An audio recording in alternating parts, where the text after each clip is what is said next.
Baik, dalam skala besar. baik. Mas Rian, Makanya dari kalau 7 perusahaan yang Mas Rian sebutkan, ada 2 perusahaan yang membantah. Kita akan lihat dulu bagaimana kedua perusahaan ini membantah. Saya punya grafisnya untuk Anda. Kita lihat. ya, Pemantauan kami tidak menemukan material kayu di das air pahu yang dapat dikaitkan dengan temuan di wilayah banjir. Ini menurut Senior Manager Corporate Communication PT AR yang tadi Mas Rian sebutkan, PT Aginkert Resources, Katarina Siburian Hardono. Selain itu juga ada dari PT Toba Pulp Lestari atau TPL. Ya, seluruh kegiatan operasional PT Toba Pulp Lestari dijalankan berdasarkan standar operasional prosedur yang jelas, terdokumentasi dan diawasi secara konsisten. Berikut disebutkan oleh Corporate Communication Head PT Toba Pulp Lestari, Salomo Sitohang. Dari 7 baru 2 yang bersuara. Mas Rian, tanggapan Mas Rian seperti apa? Nah, kalau tanggapan kita untuk misalnya PT Agintor Resource, nah ini tidak ada kaitannya katanya gitu. Tapi yang jelas gini, kalau kita lihat langsung nampak dari Kecamatan Batang Toru, jalan lintas Sumatera wilayah barat tersebut, itu jelas ya, di atas dari pemukiman dan wilayah yang terdampak banjir tersebut, itu di atasnya langsung adalah pertambangan yang sudah ratusan hektar itu hutan itu rusak ya. Meskipun itu secara Kalau statusnya PT non hutan, AR tapi sendiri ada secara di wilayah ekonomi. ekosistem Batang Toru yang mana? Tapanuli Utara, Selatan, atau Tengah? Tapanuli Selatan, Bang. Baik. Secara administratif di situ. Nah, makanya meski itulah sejak Orde Baru itu status lahan di situ sudah dirubah menjadi area penggunaan lain. Tapi secara ekosistem itu adalah hutan alami secara fakta dan di situ juga hidup orang hutan Tapanuli dan harimau Sumatera di situ, Bang. Oke. Kemudian Nah, dengan kemudian Toba yang Pulp untuk Lestari PT seperti apa? Dia ada Toba di mana Papua wilayah ini, secara administrasinya? nah, secara administrasi juga berada di wilayah banyak ya, Bang. Ada di kalau ke tahu kita itu sekitar di 8 kabupaten di Provinsi Sumatera Utara, salah satunya ada di Tapanuli Selatan, di Oke. hulu dari sungai di dasnya Batang Toru ini. Oke. Nah, kenapa misalnya kita katakan turut berkontribusi? Karena gini, Bang, ada perubahan status hutan. Nah, kebanyakan yang di wilayah selatan yang kita duga ini adalah aktivitas kemitraan antara hutan tanaman industri PT TPL itu dengan dengan lahan-lahan PHAT, pemegang hak atas tanah ya, warga.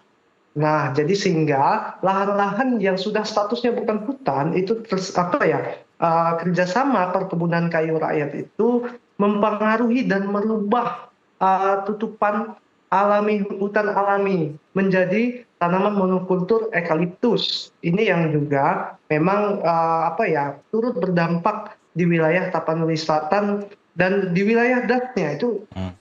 merubah tutupan lahan dan lanskap hutan di wilayah Tapanuli Selatan. Baik. Gitu, Bang. Baik, Mas Rian. Ini baru 2. Mungkin kalau nanti ada 5 perusahaan lagi yang menyatakan bahwa mereka bekerja sesuai standar operasional prosedur, tapi paling tidak apa yang kemudian direferensikan oleh Walhi terkait dengan upaya perubahan tata kelola pemanfaatan hutan oleh 7 perusahaan ini? Gimana, Bang? Mas Rian, tadi kan baru ada 2. Terus kemudian paling tidak ada 5 lagi yang memang mereka belum menyatakan sikap bahwa Iya, mereka bekerja sesuai standar operasional prosedur. Tapi paling tidak dari Walhi, apakah punya referensi untuk kedua perusahaan yang sudah menyatakan penolakan terhadap berkontribusi terhadap kerusakan hutan? Paling tidak apa langkah untuk melakukan perubahan tata kelola pemanfaatan hutan yang jauh dari kata merusak ekosistem? Nah, tentunya bagi kita tuntutan kita adalah misalnya kepada pemerintah yang memberikan perizinan terhadap perusahaan-perusahaan tersebut ya. Nah, harapan kita memang ini dilakukan evaluasi menyeluruh terhadap perizinan-perizinan baik itu di kawasan hutan ataupun yang statusnya non hutan yang menjadi wilayah-wilayah tangkap air agar tidak terjadi banjir di masa depan. Nah, tuntutan kita selalu memang bagaimana perusahaan ini bisa dicabut izinnya oleh pemerintah karena juga tidak berkontribusi langsung terhadap masyarakat lokal. Oke, Walhi Nah, sudah ini tentu memberikan saja rekomendasi itu, merusak referensi itu lingkungan. kepada pemerintah, dan bagaimana respon Sudah, pemerintah? Bang. Nah, sampai saat ini ya, sejak dalam kurun waktu 10 tahun terakhir ya, kita memberikan sanggahan, pernyataan hingga melakukan legal action ya, aksi legal di pengadilan. Itu kalau respon pemerintah sampai sini masih tutup mata ya, menurut kita akan untuk meminimalisir atau mengevaluasi izin perusahaan tersebut belum dilakukan. Jadi masih menutup mata dan abai terhadap penyampaian-penyampaian kita bahwa perlindungan lingkungan dan perlindungan hutan itu harus dijadikan eh, langkah pertama gitu dan mitigatif gitu untuk bagaimana alam ini dapat juga dirasakan dan dinikmati oleh generasi mendatang gitu, anak cucu kita. Baik, bagaimana kemudian Walhi mereferensikan langkah konkret untuk pemulihan ekosistem di sana? Kita juga agak sedih ketika beberapa spesies binatang ditemukan tewas akibat banjir ini. Langkah nyata Walhi seperti apa untuk menggandeng beberapa pihak untuk memperbaiki ekosistem yang ada di sana? Nah, langkah kita itu selalu bekerja sama ini ya dengan masyarakat lokal, pemerintah desa, dan juga tidak menutup kemungkinan kita selalu bersama-sama mendorong bagaimana perlindungan ekosistem melalui perencanaan tata ruang dari wilayah desa, kabupaten itu secara partisipatif. Nah, misalnya dengan pemerintah Kabupaten Tapanuli Tengah dan mungkin bisa pemerintah kabupaten yang dua lainnya itu turut dan atau yang wilayah sekarang terdampak banjir, itu sama-sama kita mendorong pemerintah pusat untuk memberikan pertama itu dari segi kebijakan ya, perlindungan khusus terhadap wilayah-wilayah tangkap air, wilayah das dan wilayah ekosistem penting di Sumatera Utara. Yang kedua itu bagaimana selama ini kan kita bekerja dengan masyarakat, pemanfaatan hutan secara adil dan lestari. Nah, agar misalnya gini, tohnya warga di sekitaran sana Bang, itu aktivitas sumber pendapatan penghidupan ekonominya itu dari penghasilan hasil hutan bukan kayu seperti durian, aren, kemenyan. Nah, ini kemudian dijadikan roda penggerak utama dan bisa kita terus promosikan. Proses-proses arif dari masyarakat dalam perlindungan hutan itu dijadikan role model. Nah, ini juga baik dari sisi aturan di tingkat desa hingga kemudian langkah mitigasi untuk menghindari banjir di masa depan. Misalnya dengan restorasi berbasis masyarakat. Artinya restorasi partisipatif yaitu pemulihan lingkungan dan ekosistem dengan menanam pohon untuk seluruh wilayah areal-areal sekitar hutan Baik, Mas dan Rian, areal-areal yang terdampak ya, banjir saat ini. dari rekomendasi yang Anda sampaikan ini seluruhnya tertuju pada pemerintah pusat. Padahal di sana ada pemerintah daerah, dalam hal ini pemerintah Provinsi Sumatera Utara. Apakah menurut Anda Sumatera Utara pemerintahannya sudah tidak sanggup menangani bencana ini sehingga banyak desakan bahwa bencana ini masuk ke dalam bencana nasional begitu? Iya, harapan kita justru gini, pemerintah kabupaten dan provinsi juga selalu kita bagian yang kita desak gitu untuk misalnya bagaimana perlindungan hutan dan lain sebagainya. Nah, karena kontribusi mereka adalah misalnya dalam memberikan rekomendasi izin-izin dan lain sebagainya itu juga. Tapi yang jelas, kenapa misalnya penting agar bencana ini jadikan statusnya ditingkatkan menjadi bencana nasional karena karena wilayah dampaknya yang sangat signifikan itu di 3 provinsi dan kemungkinan Baik, apakah mudah-mudahan ini penentuan Walhi ini korban jiwa sebagai tidak bencana semakin nasional ini menambah. melihat dari 10 tahun data Walhi bahwa ini yang merupakan banjir terbesar di sejumlah wilayah terutamanya di Sumatera Utara begitu?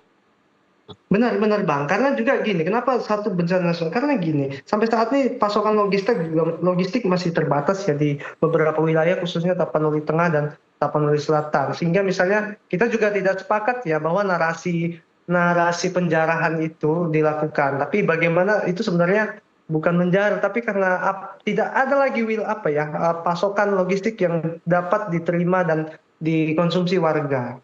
Nah, makanya itu berlangsung sehingga dengan itu ditetapkan bencana nasional tentu harapannya ini prioritas baik termasuk penganggaran untuk kebutuhan logistik dan kebutuhan dasar warga dan penyintas itu dapat dipenuhi sesegera mungkin. Baik, bencana ekologis ini mungkin juga bisa terjadi di daerah lain seperti apa yang sudah disampaikan oleh teman-teman Walhi di Jawa Barat. Ini mungkin bukan di Jawa Barat saja, daerah lain juga bencana ekologis mungkin saja bisa terjadi. Bukan menakut-nakuti masyarakat, tapi paling tidak sebagai bahan untuk masyarakat waspada apa yang kemudian Walhi sampaikan baik ke masyarakat maupun ke pemerintah daerah untuk tanggap bencana sewaktu-waktu bencana ekologis menimpa daerah masing-masing.